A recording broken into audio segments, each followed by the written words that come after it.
Lego was one of the most successful and profitable toy companies in the world.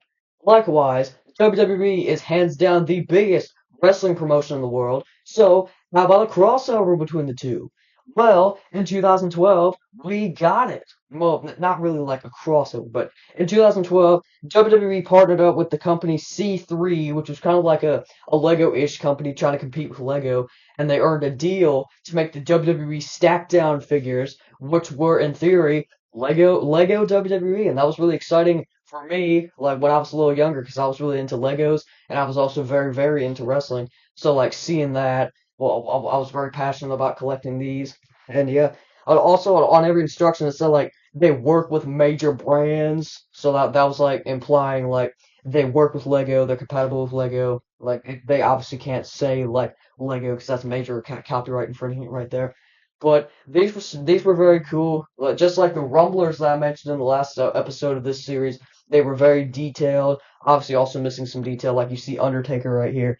He doesn't even have any of the tattoos, but these were very awesome. A lot of points of articulation right here. Yeah, like the leg articulation, knee articulation, like the arm, like the ball joints, arms, if you will. And that was like implying that they're better than Legos. Like it would like compare with the Lego-ish articulation on like the box. Then you would look at the back of the box and it's like they're saying they're better than Lego, which is what was kind of a bold claim at the time, but still very cool figures right here. The point was you would like get a set, like it could be a ring, it could be like a backstage trainers thing, it could be like this piece of scaffolding right here, and then you get that you get one or two figures with it. With some of the bigger sets, you get like four figures with it, so that was pretty cool. But like you get a couple figures and brawl with them just like in action figure form. Destroy your StackDown creation and then build it once again, because that's what Lego is about. Even though it's not Legos, but this what was around like 2012. They got this deal with C3, and it was during a time where WWE were heavily promoting their PG era, more appealing to kids. Characters like John Cena, characters like Rey Mysterio, which are still around today, but like the characters more like appealing to kids, more superhero-esque, more comic book-esque. So that they wanted to make these stacked down figures since Lego was very popular at the time and still is. On as the years rolled on, it started to not really fit with like the branding that WWE were going for, because they were entering into their reality era. So they were kind of breaking away from all the cartoonish stuff that you would see on WWE TV, and sort of going in, making their storylines a little more real, making it like the Authority, the Shield, a lot edgier characters that you would see on WWE TV. So over time, the StackDown series as a whole started to feel a little out of place with the branding that WWE were going for at the time. But they kept the deal all the way up into 2015. And in 2015, they were planned like sets that include people like the Ascension, people like the Great Khali, and people like Cesaro and Kalisto.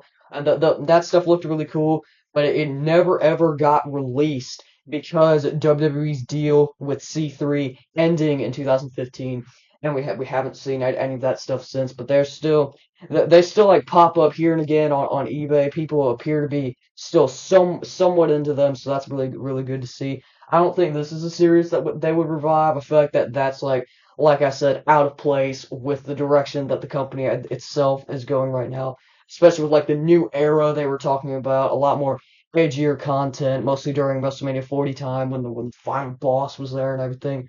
Final boss right there and Cody Rhodes.